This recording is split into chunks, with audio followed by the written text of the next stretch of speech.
कपड़े धोने वाली बहू। शादी के पहले से ही विभा को कपड़े धोने का बड़ा शौक था। कभी नल के नीचे तो कभी तालाब के पास। अरे मेरी नीली वाली लुंगी नहीं दिख रही है। विभा की अम्मा, कहाँ रखी है लुंगी? अरे वो तो विभा ने परसों ही धोकर रखी थी आपकी अलमारी में, देखो वहीं होगी। वो ना मैंने आज धो दी, मुझे लगा कि गंदी हो गई होगी। अरे कैसे गंदी हो गई थी? उसे तो मैंने पहना भी नहीं। हे भगवान, इस लड़की के कपड़े धोने की आदत से परेशान हो गया हूँ मैं। जितना तो घर में राशन नहीं आता, उससे कहीं ज्यादा डिटर्जेंट पाउडर का खर्चा है।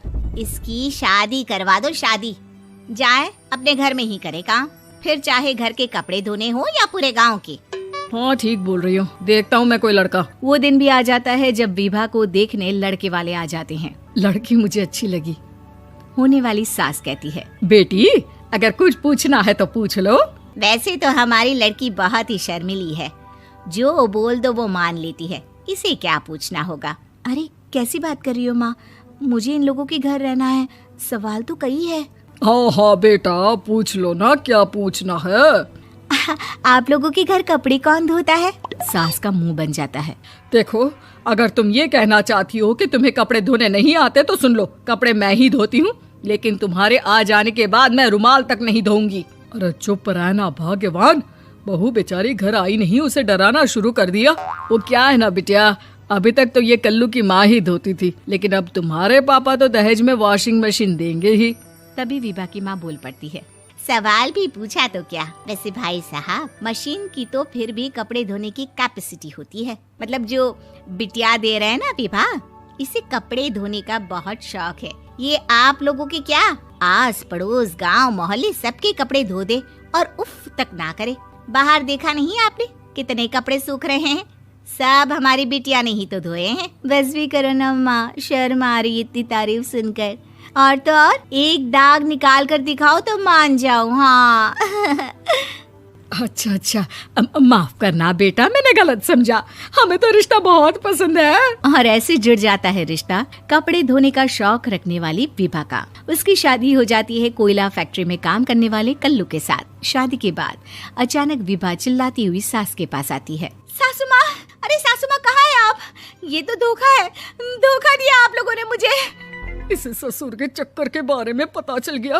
अरे तो उसमें तुझे क्यों धोखा मिला है? अरे नल में पानी नहीं आता, कपड़े कैसे कब धुलेंगे? अच्छा, तू पानी नहीं आ रहा उसकी बात कर रही है। तो आपने क्या सोचा? कुछ नहीं।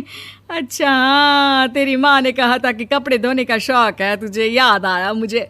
शौक बोलकर कपड़े धोने वाले मेरे जुनून को कम ना आके सासू माँ, कपड़ा धोना मेरा गुरूर है। तभी पति भी वहाँ आ जाता है। अभी मैंने इसे सनी देओल की फिल्म दिखाई है, उसी के डायलॉग मार रही है माँ। अच्छा सुन, साफ बता रही हूँ, पानी सुबह 4 से 6 और शाम को 10 से 12 आता है, समझी? विभा टाइमिंग सुनकर हैरान हो जाती है। ये क्या भूतों का मोहल्ला है? सुबह 4 बजे उठकर कौन कपड़े धोता है? 4 बजे टंकी में पानी जाता है, फिर सारा दिन धोना ना, किसने मना किया? अरे कैसी बात कर रही हैं? 200 लीटर की टंकी में कितने कपड़े धो लूंगी मैं, सुबह ही उठ जाऊंगी मैं। अब क्या था, विभा सुबह 4 से लेकर रात के 12 बजे तक कपड़े ही धोती रहती। एक रोज सास पड़ोस से निकलकर कहीं जा रही होती है कि साथ वाली कहती है, हाँ कल्लू की माँ, जरा ये बताओ कि 2 साड़ी है, 2 ब्लाउज और एक पेटीकोट और एक नाड़े वाला लंबा कच्छा। हाँ तो? अरे तो क्या, कितना लोगी धुलाई ये बताओ। धोबन दिख रहे हैं हम क्या? हमारे पति सरकारी नौकरी से अभी रिटायर हुए हैं और बेटा सुपरवाइजर है कोयला फैक्ट्री में। धोबन समझ रखा है हमें। हाय रे कल्लू की अम्मा, माफ कर दो, वो तो मोहल्ले में यही सब बता रहे थे कि तुमने बहू को कपड़ा धुलवाने के काम में लगा दिया है। सास को पड़ोसन की बात सुनकर गुस्सा आ जाता है। वो घर पहुंचती है जहां घर के बाहर ही इतने सारे कपड़े सूख रहे होते हैं जितने कि किसी धोबन के घर पर। अरे ओ कल्लू की दुल्हन, बाहर निकल। माँ जी यहीं आ जाओ, बाथरूम में चादर धो रहे हैं हम। अरे अभी हम धोते हैं, तुमको बाहर निकलो। ये आस पड़ोस वाले बोल रहे हैं कि हम बहू से कपड़े धुलवा कर उसे कपड़ा धोने वाली बना दिए हैं। अरे छोड़ो ना माँ जी, किन लोगों की बातों में आती हो? आस पास के लोगों का तो काम ही होता है कि वो किसी तरह सास बहू को लड़ा दे। बहू सारे घर के कपड़े धोती है, ये क्या कम है? बोलिए। सास को भी लग जाता है कि वो बहू का ये सनकीपन नहीं छुड़वा सकती, इससे अच्छा है कि खुद ही चुप हो जाए।